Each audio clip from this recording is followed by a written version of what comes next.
Guess the one thing that's the same for every student I meet who gets top grades. No, it's not being Asian. No, it's not even how many hours that they study. It's the fact that they all use past papers. I don't care how you study, but if you're not using past papers, you'll make your score 10 times harder than it needs to be. And whether you've never touched a past paper or you're already using them, I guarantee you'll learn something new today that will change the way you study forever. I help you get better grades faster. I help you get a repeatable, trackable, foolproof way of acing any exam in any format. Why past papers are so good? Past papers are basically a cheat code because you actually have to first understand how your brain learns. In Make It Stick, the authors explain that your brain is basically a muscle. It grows through effort, not comfort. There's a reason that there's a meme at the gym. If you train until just mild discomfort instead of failure, you're not going to see gains. It's the exact same in the gym. The key is retrieval practice, actively pulling information out of your head, because that strengthens the neural pathways and makes recall faster in the future. Just rereading notes, that's like watching someone else lift weights and expecting to get stronger. But here's the real power move. This is straight from Scott Young's Ultra Learning. He says the fastest way to learn anything is direct practice. Train in the exact conditions you'll be tested in. If you're learning a language, have real conversations. If you're preparing for the driving test, get in the car. And for us students, that means past papers. Because what is your final exam? How is your knowledge, your smartness, how are your grades being dictated? It's by a piece of paper with questions on them, an exam paper. So when you do past papers, you're practicing with the exact same medium, which is what Scott Young said in Ultra Learning is how you learn. They don't make you just recall facts past papers. They make you apply them in the exact structure, format, and time pressure that you'll face in exams. In learning science, this is called content-dependent retrieval, and it's one of the biggest accelerators for turning knowledge into performance. So yeah, your color-coded notes might look nice, but your brain doesn't care about aesthetics. It cares about how often and how accurately you can retrieve information under exam conditions. That's why every top student I meet, no matter how different they study, they all use past papers. Now here's the thing, just doing past papers isn't enough, although it is a huge increase if you weren't using them at all. But most students are actually probably doing them right, let's be real. But probably wrongly in one way or another. The first mistake is using them as a final check. They wait until the week before the exam, or even the day before the exam, to do a past paper, get destroyed, panic, and think, oh, past papers don't work. But in Make It Stick, there's an idea called interleaving, mixing testing with learning early on. The earlier you start testing yourself, the faster your brain connects new information to what you already know. So that's why the advice of people, like, genuinely, the thing that PMO the most is like, when study YouTubers say like, oh, make sure you save your past papers till the end. But if you actually just interleave them and do past papers, you have the chance to redo your mistakes at the end, which is just far more effective and better because of this very fact of interleaving and learning off of your mistakes. And the second mistake is treating them like a memory quiz instead of actually a learning tool. People do a paper, mark it, then shove it into a folder. That's like filming a football match, losing, and never watching the replay. In Ultra Learning, again, Scott Young calls this the feedback loop. You have to analyze what went wrong and fix it, or you repeat the same mistakes forever. Just how filming your football games is a good idea inherently, but if you don't review them, they're useless. The third mistake is you're never simulating exam conditions. Your brain needs context-dependent retrieval, remember, the same pressure, timing, and format you'll face in the real day. That means you can't have the mark schema when you're doing past papers. I'm also just saying this to me because I do that so often and it's just so dumb. Don't do that, guys. Time yourself as well. Doing less time than if it's a 2-hour paper, try and do it in 90 minutes is a good way of practicing the pressure. Doing it closed book really tests your knowledge as well. It teaches you to actually perform when it counts. If you fix just those 3 mistakes, you'll learn faster, retain more, walk into the exam room knowing how to beat the system. And I'll show you exactly how in a second. So here is how to use past papers step by step. Firstly, step 1. I'll call it scout the battlefield. Before you even start answering, go through the last 5-10 years worth of past papers for your subjects and highlight the topics that come up the most often. These are your high yield marks.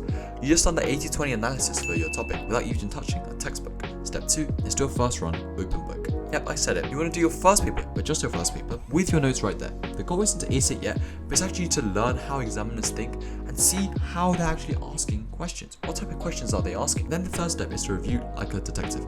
Go through the mark scheme slowly. For every point you missed, ask, why did I miss it? Was it because you didn't know? Or was it because you didn't phrase it in the way the examiner wanted? They're two different things. This is where Make It Stick's feedback-driven retrieval comes in.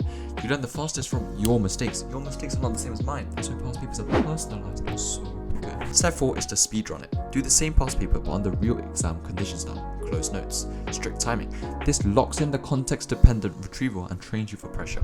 And then step 5 is to repeat and rotate. Keep cycling through past papers from different years. In ultra learning, Scott Young calls this drilling the bottleneck. You keep hitting your weak points until they're no longer weaknesses. Do this until the exam stops being a mystery. It starts feeling like deja vu. Like, it gets to the point. You know when you're prepared well, that you've revised well? You start seeing questions and you already are unconsciously just writing the answer and you can envision the mark scheme in your head. That's the point I got to at GCSEs and it clearly worked. And before we get into the bonus tips, if you actually just want an even more in-depth guide, because believe it or not, this is only the surface of what we've covered when it comes to past papers and active learning, you have to check out Student Accelerator. It's my program on how to learn, how to become a top student, and everything in between, including the best paid revision account, a full video course, a weekly course, expert lectures and courses, so there's a weekly community and accountability, and so much more, all comes together to make the best system for any student striving to become the top of their class or just have an academic comeback. If that's interests you, make sure to check out first link in the description where you'll find out more and everything else is included and how to join. But now onto the bonuses. Why mistakes are your secret weapon? Here's the thing that most students get wrong about past papers.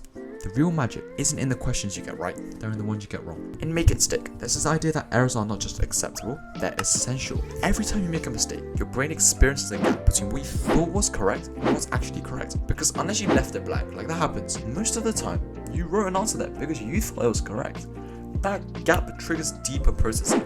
Your brain literally rewires the connection so that it's stronger next time. But here's the problem. Most students glaze over their mistakes. They mark it wrong, shrug, and move on. I did that for the longest time. That's wasted gold. If you just glance at the mark scheme without diagnosing why you missed it, you're skipping the feedback loop Scott Young talks about in ultra learning. In the learning to learn research I've shown before, this is called self-regulation, actively monitoring your performance and making targeted adjustments. It's not enough to see if you are wrong. You have to fix the root cause. Past papers are perfect for this because they give you immediate, specific feedback. Every wrong answer is a neon sign pointing out the weakness that you can fix. Do that enough times and your weaknesses get so small that they can't hurt your grade anymore. So stop fearing mistakes. In a world of past papers, mistakes are the cheat code. The more you make now, the fewer you'll make when it actually counts in the exam.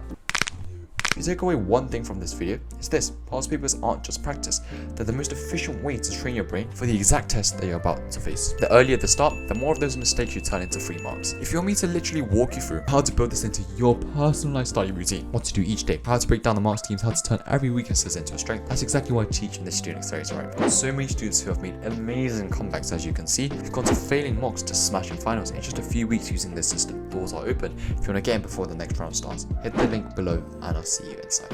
As always, leave a comment please, and I hope you enjoyed this video, and I'll see you in the next one. I just love past papers so much, bro. Past papers just... Oi, you. Yeah, I'm talking to you. Stop looking through the recommended videos on the side. I want you to turn off your phone, lock it away, and go study. Come on, don't just leave me hanging here. What are you doing? If you really don't want to study, you could go outside, hang out with some friends. No? Bro, get off YouTube. What if I show you this annoying photo of jspark? Not working? Alright then, let me just call up jspark about it.